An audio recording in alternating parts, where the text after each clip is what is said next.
Kalau ente pengen punya wajah yang apa sih glowing artinya? Glowing itu nur, memancarkan cahaya. Masya Allah kan ini pertanyaan, ya gak?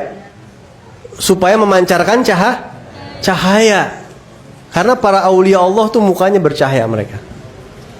Ada orang-orang yang mukanya terang banget, cahaya itu nggak bisa dipungkirin. Ini benar-benar terang banget mukanya orang. Habib Neon, Habib Muhammad bin Husin al-Idrus, Surabaya. Kenapa disebut Habib Neon? Karena mukanya very very glowing. Ya, kalau bahasa ente itu sangat-sangat mukanya terang banget sampai dijulukin Habib Neon. Abuya Said Muhammad bin Ali al-Maliki, mukanya ente ngelihat Allah. Habib Abdullah bil Faqih Malang. Wa katsir minal auliya, banyak. Mereka itu punya wajah bercahaya. Ahmad Masyhur bin Thaha al-Haddad dan lain-lain. Ente tahu ada caranya supaya muka ente bercahaya nih ya. Yang pertama, ini dari Rasulullah nih. Ini doa dari Nabi. Nabi doakan, yang melakukan ini didoain nama Nabi, mukanya glowing, bercahaya. Nggak usah pakai obat-obat gitu-gituan tuh.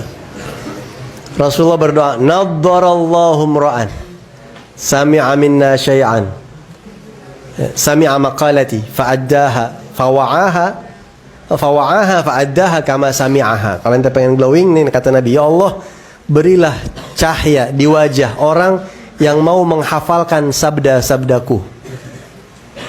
Kemudian dia pakai, dia amalin, dan dia sebarin ke orang. Hafalin hadis. Untuk lihat wajahnya para ahli hadis, mereka sangat bercahaya-cahaya. Hafalin hadis yang banyak tuh. Duror Muhammadiyah, Arba'in Nawawi, Fathul Gharib al-Mujib, itu kan banyak hadis itu. Di kitab Akhlaqul Banin ada hadis banyak. Riyadhus Shalihin tuh yang Tsanawi, hafalin itu. Mobil khusus yang penampilannya pas-pasan, mukanya yang rada sawo-sawo busuk tuh, nanti buat ngangkat sedikit. Ya.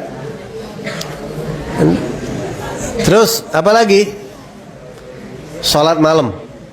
Ente salat malam itu bikin muka cakep. Man kathurat salatuhu bil-lail hasuna wajhuhu bin-nahar. Siapa orang yang banyak salatnya di malam hari, siang pasti mukanya enak dilihat. Ada satu ulama, ana lupa namanya siapa gitu, disebutin di hadis Mudraj itu, di contoh hadis Mudraj apa? Siapa tuh? Ada satu ulama, ana lupa. Dia lagi ngajarin murid-muridnya, lagi nyebutin sanad hadis, tahu-tahu temannya datang, teman beliau, sahabat beliau datang ke majelis, ngelihat muridnya nggak tahu. Ini orang ngelihat, subhanallah, ini sahabatnya ganteng, mukanya enak banget dilihat. Spontan keluar kata-kata itu. Man kathurat salatuhu bil-lail hasuna wajhuhu bin-nahar. Sehingga murid-muridnya nyangka itu hadis. Akhirnya dicatat sama muridnya tuh. Begitu. Tapi memang orang yang malam hari itu tempatnya cahaya. Ya. Terus ente madepin ke kiblat, sering-sering madepin ke kiblat, madep ke ulama, madep ke Quran, itu nambahin cahaya. Nambahin cahaya.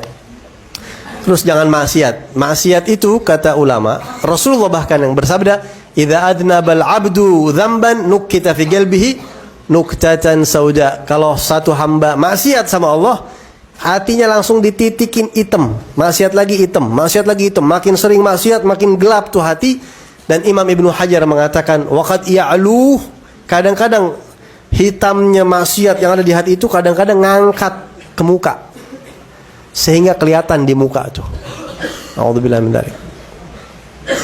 Sehingga beberapa aulia kadang-kadang kasyaf gitu, ada orang datang, lu kagak pernah sholat lu ya, lu sono gue tahu lu kagak sholat gitu.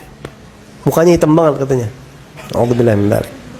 Dan amal baik apapun, amal soleh itu nur, cahaya. Ente masuk kamar mandi kaki kiri duluan, itu ente dikasih cahaya sama Allah. Keluar kamar mandi kaki kanan dikasih cahaya lagi. Ente sholat sunnah dikasih cahaya. Terus tuh cahaya-cahaya, lama-lama tuh cahaya. Satu cahaya itu kekal sampai hari kiamat, kagak bakal hilang. Makin banyak itu bikin terang hati dan sampai ke wajah gitu ya. Terutama hati bersihin, paling utama hati bersihin. Kadang orang ibadahnya biasa, tapi sekali ibadah sampai mengkrelep gitu ya. Jadi dijaga tuh.